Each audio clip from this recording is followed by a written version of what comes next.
ketemu kembali dalam ibadah online JKUFC. Saya berdoa kita semua dalam keadaan sehat dan dilindungi oleh Tuhan. Mari kita siapkan hidup kita masuk dalam hadirat Tuhan, memuji dan menyembah Tuhan. Mari sama-sama kita katakan, apa yang tak pernah dilihat mata, yang tak pernah didengar telinga,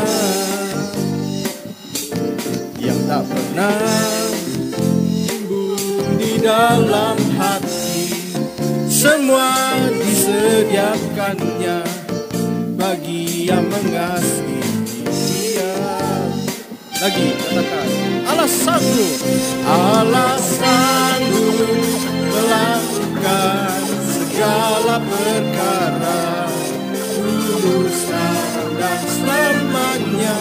Kuasanya tidak berubah, Allah sanggup melakukan segala perkara, dulu, sekarang dan selamanya.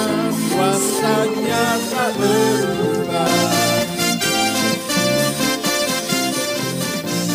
Mari lagi katakan, apa yang tak pernah dilihat oleh mata, apa yang tak pernah dilihat mata, yang tak pernah didengar telinga,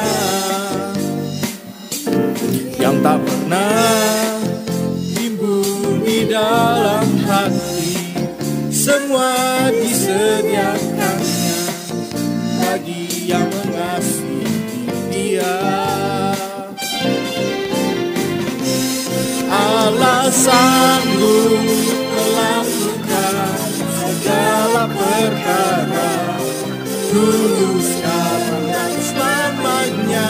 Kuasanya tidak berubah, Allah sanggup melakukan segala perkara, dulu, sekarang dan selamanya. Kuasanya tak berubah. Lagi katakan, Allah sanggup, Allah sanggup melakukan segala perkara, dulu, sekarang dan selamanya. Kuasanya tidak berubah, Allah sanggup melakukan segala perkara, dulu, sekarang dan selamanya. Kuasanya tak berubah. Oh, Allah sanggup melakukan segala perkara, dulu, sekarang dan selamanya. Kuasanya tidak berubah, Allah sanggup melakukan segala perkara, dulu, sekarang dan selamanya. Kuasanya tak berubah, dulu, sekarang dan selamanya. Dulu, sekarang dan selamanya. Dulu, sekarang dan selamanya. Kuasanya tak berubah.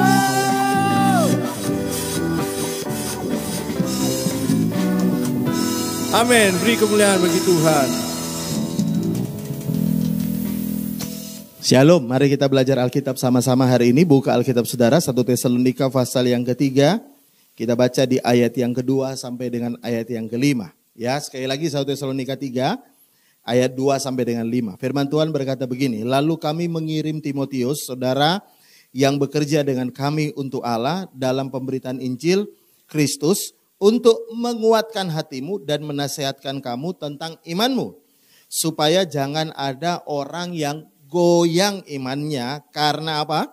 Karena kesusahan-kesusahan ini.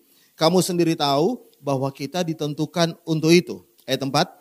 Sebab juga kami bersama-sama dengan kamu telah kami katakan kepada kamu, perhatikan apa yang Paulus katakan, bahwa kita akan mengalami kesusahan. Dan hal itu seperti kamu tahu telah terjadi.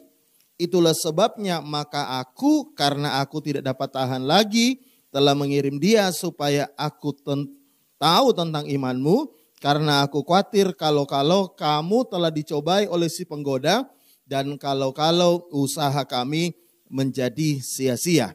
Yang percaya firman Tuhan sama-sama katakan amin. Saudara, ada beberapa hal yang kita pelajari dari ayat-ayat yang kita baca. Yang pertama adalah begini, Paulus membuat sebuah statement dan dia berkata di ayat 4 bahwa kita akan mengalami kesusahan. Kenapa Paulus berkata bahwa kita akan mengalami kesusahan? Tentunya ada sebabnya. Karena begini, seperti yang kita tahu dan kita percayai bahwa sebenarnya Tuhan tidak pengen kita susah. Katakan amin. Tuhan pengen hidupmu diberkati. Ya, supaya engkau bisa jadi berkat, makanya engkau perlu diberkati. Karena kalau saudara ingat minggu lalu saya sudah khotbah, Anda tidak bisa memberi dari sesuatu yang Anda tidak punya. Bagaimana Anda bisa jadi berkat kalau Anda tidak diberkati? Karena itu Tuhan pengen Anda diberkati.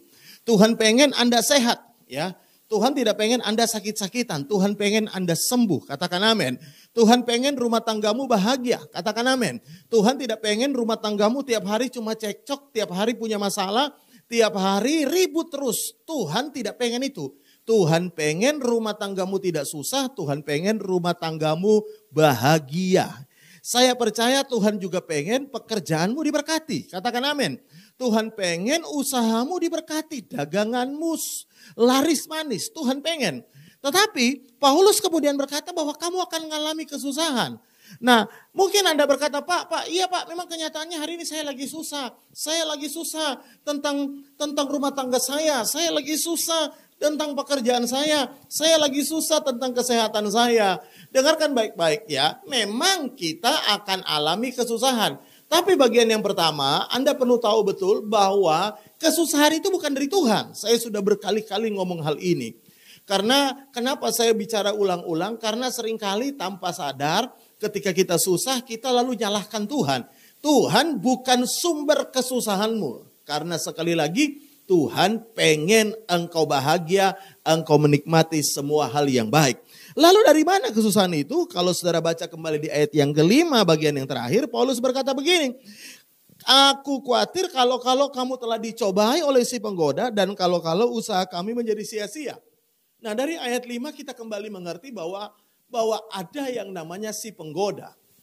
Dalam hal ini tentunya setan, kuasa jahat, iblis itulah si penggoda. Nah si penggoda ini selalu pengen engkau menderita. Setan selalu pengen hidupmu susah. Setan selalu pengen rumah tanggamu berantakan. Setan selalu pengen usahamu berantakan. Setan selalu pengen supaya engkau sakit-sakitan lalu mati dalam sakitmu. Lalu kemudian engkau mulai merasa bahwa semua karena Tuhan. Bukan. Tapi semuanya karena pekerjaan kuasa jahat. Karena itu bagian yang pertama saudara perlu ngerti begini. Setiap kesusahan kita itu bukanlah dari Tuhan. Lalu pertanyaannya begini, kenapa setan pengen kita susah? Apakah setan itu pengen uang kita sehingga dia pengen merampas semua uang kita sehingga kita jadi susah? Apakah setan itu pengen merampas semua apa yang kita punya supaya kita susah? Kalau saudara baca sebenarnya tujuan dari kesusahan itu, kalau saudara lihat di ayat yang ketiga, lihat ayat ketiga dikatakan begini, supaya jangan ada orang yang goyang imannya karena kesusahan ini. Jadi sebenarnya tujuan setan itu membuat Anda susah. Tujuannya supaya imanmu goncang. Jadi setan tidak tertarik dengan usahamu. Setan tidak tertarik dengan pekerjaanmu. Setan tidak tertarik dengan rumah tanggamu. Dia cuma tertarik dengan imanmu. Ya. Dan itulah sebabnya semua kesusahan-kesusahan yang dia lakukan. Sebenarnya Alkitab berkata tujuannya itu karena dia tertarik dengan imanmu. Kenapa? Karena begini. Dia buat engkau susah supaya engkau imanmu mulai goyang. Imanmu mulai tidak percaya Tuhan lagi. Imanmu mulai meragukan kebaikan Tuhan. Imanmu mulai meragukan kuasa Tuhan. Ya. Bukankah hal yang paling berharga dalam kehidupan kita sebagai orang Kristen yaitu iman? Karena Alkitab berkata tanpa iman tidak mungkin orang berkenan kepada Allah. Tanpa iman kita nggak mungkin masuk surga. Tanpa iman kita nggak mungkin berkenan kepada Tuhan. Makanya begini, sesuatu yang paling berharga dalam hidup kita yaitu iman. Makanya setan berusaha menggoncang segala sesuatunya dari hidup kita supaya tujuannya imanmu goncang. Makanya hari ini dengarkan baik. Kalau hari ini engkau lagi susah, kalau hari ini engkau lagi dalam masalah, lalu imanmu goncang, berarti engkau sudah masuk dalam perangkap setan, masuk dalam tujuan setan mengenai kesusahanmu, yaitu supaya engkau imanmu goncang. Saya banyak ketemu orang, dulu orang itu aktif melayani Tuhan, dulu orang itu setia melayani Tuhan, dulu orang itu berapi-api dengan Tuhan. Tetapi ketika banyak kesusahan yang dialami, ada begitu banyak orang ninggalin Tuhan, ya. Ada banyak orang meninggalkan imannya. Ada banyak orang mulai meragukan kebaikan Tuhan, ada banyak orang mulai meragukan kasih Tuhan dalam hidupnya. Kenapa? Karena sebenarnya itu memang tujuan setan. Makanya begini, apapun yang kau hadapi hari ini, yang pertama begini, jangan pernah mau imanmu goncang karena kesusahan. Ya.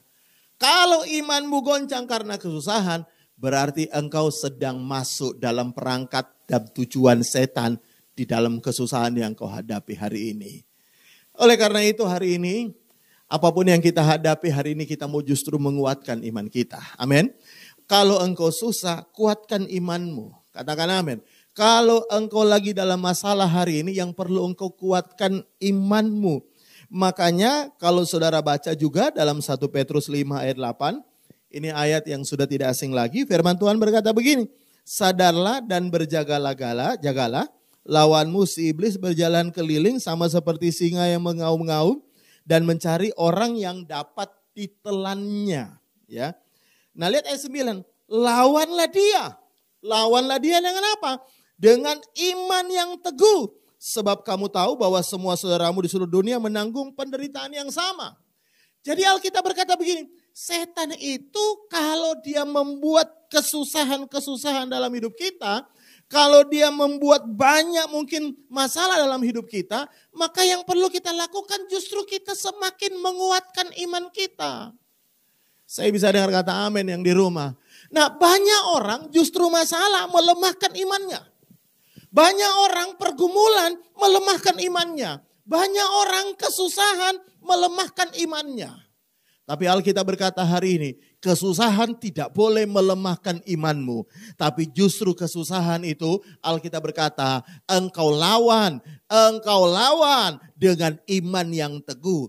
Kesusahan harusnya membuat engkau semakin percaya Tuhan. Kesusahan harusnya membuat engkau semakin berharap sama Tuhan. Kesusahan harusnya membuat engkau semakin percaya Tuhan. Saya bisa dengar kata amin yang di rumah. Karena itu begini saudara ya, dengar baik ya. Apapun hari ini yang sedang kau hadapi, yang di rumah mari tepuk dadamu sama-sama bilang begini. Kesusahan tidak membuat imanku goyang. Saya bisa dengar kata amin lebih keras lagi. Yang di rumah, tepuk dadamu lebih kuat lagi bilang begini. Kesusahan, masalah, pergumulan tidak akan membuat imanku goyah. Tapi imanku semakin kuat, tetap berharap kepada Tuhan, tetap percaya kepada Tuhan, semakin dekat dengan Tuhan. Katakan amin yang di rumah. Haleluya, haleluya. Nah, kemudian kita masuk bagian berikutnya akan saya bahas. Lalu bagaimana Pak caranya ketika saya lagi susah, supaya saya ini bisa kuat iman saya. Kalau saudara tadi kembali ke dalam 1 Tesalonika pasal 3 ayat 2 tadi, jelas sekali ini yang Paulus lakukan bagaimana caranya supaya menguatkan jemaat di Tesalonika. Lihat ayat yang kedua, kembali 1 Tesalonika 3 ayat 2. Firman Tuhan berkata gini, lalu kami mengirim Timotius, saudara yang bekerja dengan kami untuk Allah dalam pemberitaan Injil, untuk apa? Menguatkan hatimu dan menasehatkan kamu tentang apa? Tentang imanmu. Nah lihat. Ketika dia lihat Paulus lihat jemaat Tesalonika lagi kesusahan, sedang mengalami banyak kesusahan. Alkitab berkata Paulus mengirim Timotius untuk menguatkan iman mereka. Bahkan untuk menasehatkan mereka tentang iman. Untuk menguatkan hati dan menasehatkan tentang iman. Nah, bagaimana caranya supaya iman kita kuat? Sebenarnya dengarkan baik, tidak ada orang Kristen yang kuat seorang diri. Gak ada. Saudara pernah ingat Daniel ya, ketika itu dia harus mengartikan dari Raja Nebukadnezar tentang mimpi Raja Nebukadnezar. Saudara tahu apa yang Daniel lakukan? Alkitab berkata dia minta saudara-saudaranya yaitu Sadrak, Mesak dan Abednego untuk ikut berdoa untuk dia. Ya. Kenapa Daniel harus berkata begitu? Karena sebenarnya begini, Daniel sadar betul tidak ada orang yang kuat sendiri.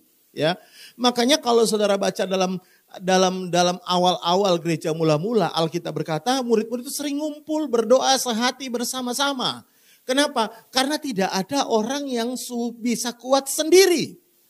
Makanya Paulus sampai mengirim Timotius. Kenapa? Karena sebenarnya begini, kita di dalam Tuhan itu harus saling connect dengan yang lain. Karena lewat persekutuan kita dengan teman-teman seiman kita, itu kita saling menguatkan. Ya. Makanya Paulus mengirim Timotius untuk menguatkan. Ya. Saya mau beritahu, saya hamba Tuhan, saya juga nggak bisa sendiri. Saya bersyukur di OFC ini ada orang-orang di sekitar saya yang ketika saya susah, ketika saya mungkin lemah, ketika saya mungkin sedang mengalami masalah, ada orang-orang di sekitar saya yang bisa menguatkan saya. Ya, saya nggak bisa berkata begini, oh saya pendeta, saya pasti kuat. Oh saya ini hamba Tuhan, saya pasti kuat sendiri. Ya namanya hamba Tuhan itu nggak butuh orang lain. Saya cuma butuh Tuhan, saya nggak butuh orang lain. Saya mau beritahu, kalau ada orang ngomong dia cuma butuh Tuhan, nggak butuh orang lain, itu kelihatan banget sombongnya. Ya. Karena sebenarnya begini ya, Tuhan itu pengen kita satu dengan yang lain saling menguatkan. Saya bisa dengar kata amin yang di rumah. Karena itu saya percaya kita bukan hanya butuh Tuhan, kita butuh orang lain. Saya bisa dengar kata amin yang di rumah. Jadi gak ada itu istri berkata, oh saya gak butuh orang lain, saya cuma butuh Tuhan. Enggak ada suami yang berkata, oh saya gak butuh yang orang lain, saya cuma butuh Tuhan. Ya. Gak ada. Anda dan saya semuanya butuh Tuhan. Katakan amin. Butuh Tuhan dan butuh juga manusia yang lainnya. Karena di balik semua kesusahan kita, kadang-kadang ada orang yang dipakai Tuhan untuk menguatkan kita. Bahkan kalau saudara juga baca tadi, lihat kembali ya, di ayat yang ke-7. Ayat yang ke-7, Paulus sampai bilang begini juga, lihat ayat yang ke-7 ya. Dalam 1 Tesalonika 3 ayat 7, maka kami juga saudara-saudara dalam segala kesesakan dan kesusahan kami menjadi terhibur oleh kamu, oleh imanmu. Ya. Jadi bukan hanya Paulus yang kirim Timotius untuk menguatkan mereka, tapi Alkitab juga berkata Paulus juga terhibur oleh iman jemaat di Tesalonika. Jadi Paulus itu ngirim Timotius untuk menguatkan mereka, tapi ternyata juga jemaat Tesalonika juga itu menguatkan dan menghibur Paulus. Ya, jadi Paulus tidak pernah berkata begini, kamu jemaat itu kalian gak butuh, saya gak butuh kalian ya, saya cuma butuh Tuhan ya, kalian yang butuh saya. Enggak, tapi Paulus berkata dia juga terhibur melihat iman orang-orang yang ada di Tesalonika. Jadi waktu Tesalonika sedang kesusahan, dia kirim Timotius menguatkan. Setelah mereka kuat, gantian Paulus itu yang merasa terhibur melihat iman mereka. Dengarkan baik yang jemaat yang di rumah ya. Kalau saya melihat Anda tetap sukacita di tengah persoalan, kalau Anda tetap punya iman yang teguh di tengah-tengah permasalahan yang kau hadapi, tanpa engkau sadar sebenarnya engkau juga menguatkan orang lain. Ya, kalau Anda tetap kuat, tetap bersyukur di tengah-tengah pergumulanmu, tanpa engkau sadar engkau juga menguatkan orang lain. Kalau engkau tetap setia melayani Tuhan di tengah-tengah kesukaranmu, sebenarnya tanpa engkau sadar engkau juga sedang menguatkan orang lain. Tidak ada orang yang bisa kuat sendiri. Semua kita, saya dan seluruh jemaat Tuhan yang ada di rumah yang mendengarkan, kita butuh orang lain untuk saling menguatkan. Karena itu jangan malu untuk minta didoakan. Jangan malu untuk engkau hari ini lagi dalam masalah. Dan kau berkata, Pak tolong bantu doa saya dalam masalah. Kita saling menguatkan satu dengan yang lain. Mungkin saya tidak bisa bantu apa yang Anda butuhkan, tapi saya bisa berdoa untuk Anda. Saya bisa mendukung Anda dalam doa. Dan Anda juga mendukung saya dalam doa. Mendukung saya saling mendoakan, saling menguatkan. Karena sebenarnya tidak ada orang yang bisa kuat sendiri.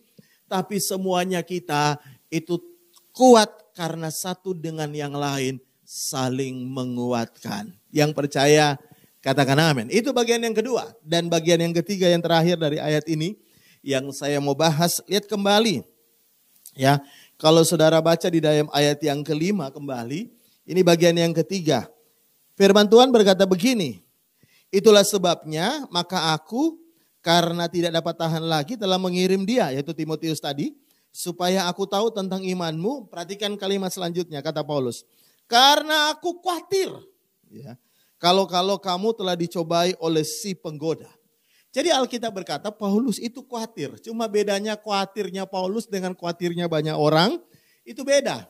Alkitab berkata, Paulus tidak berkata gini, aku khawatir jangan-jangan kamu gak bisa makan. Ya kan? Aku khawatir jangan-jangan engkau lagi nggak bisa mencukupi kebutuhanmu. Tidak. Tapi Paulus justru berkata, aku khawatir soal hal-hal rohani.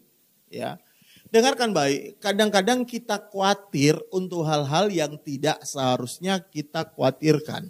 Ya, Yesus pernah berkata, janganlah kamu khawatir tentang makan, minum, pakai. Apa yang kau butuhkan, jangan khawatir.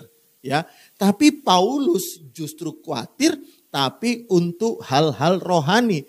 Paulus tidak khawatir soal makan minum, tapi justru dia khawatir soal kerohanian. Ya. Nah, kita sebaliknya. Kita banyak khawatir soal jasmani, tapi kita tidak khawatir soal rohani. Banyak istri khawatir kalau pendapatan suaminya menurun. Ya. Tapi tidak khawatir kalau rohani suaminya menurun.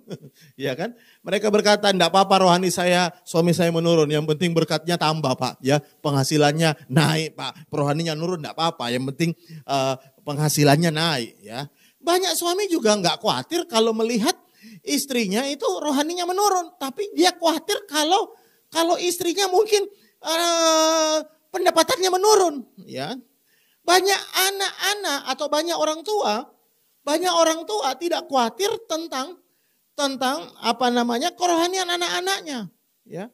Tapi justru khawatir soal pendidikan, khawatir soal kebutuhan anak-anaknya, khawatir soal sekolah anak-anaknya. Makanya tidak heran saya sering bilang kepada Anda ya, banyak orang tua itu marah besar kalau anaknya tidak sekolah, ya. Tapi diam aja kalau anaknya enggak ke gereja, ya kan? Banyak orang marah besar kalau orang tua marah besar kalau anaknya tidak mengerjakan tugas sekolah. Ya kan? Marah, kamu ini tidak ngerjain PR-mu, marah orang tuanya. Ya. Tapi tidak banyak orang tua yang marah kalau dia lihat anaknya tidak melayani Tuhan. Ya. Tidak mengerjakan pekerjaan Tuhan. Kan aneh, betul nggak? Betul nggak? Kenapa? Karena kita ini banyak khawatir untuk hal-hal yang Tuhan bilang jangan khawatir. Tapi untuk hal-hal yang harusnya kita khawatirkan, kita justru tidak khawatir. Kalau saudara baca ada satu ayat yang bagus sekali. Lihat satu ayat dalam 2 Korintus pasal 12. Lihat ayat 20 dan 21. 2 Korintus pasal 12 ayat 20 dan 21. Lihat ini apa yang Paulus katakan. Lihat Paulus berkata gini, sebab aku khawatir. Ya, satu, dia berkata sebab aku khawatir. Apabila aku datang, aku mendapati kamu tidak seperti yang kuinginkan atau tidak seperti yang aku harapkan. Dan kamu mendapati aku tidak seperti yang kamu inginkan. Maksudnya apa ini? Maksudnya Paulus berkata jangan-jangan aku ini berharap kau rohani tapi ternyata kau tidak rohani, tidak seperti aku harapkan. Makanya Paulus berkata aku khawatir kalau engkau tidak serohani, engkau tidak bertumbuh seperti yang aku harapkan. Ya. Nah, yang Paulus khawatirkan itu pertumbuhan rohani. Ya. Lalu dia berkata lagi selanjutnya, lihat ya 20 bagian B-nya. Aku khawatir, ya 2 kali sudah Paulus berkata. Aku khawatir akan adanya perselisihan, iri hati, amarah, kepentingan diri sendiri, fitnah, bisik-bisikan, keangkuhan, dan kerusuhan.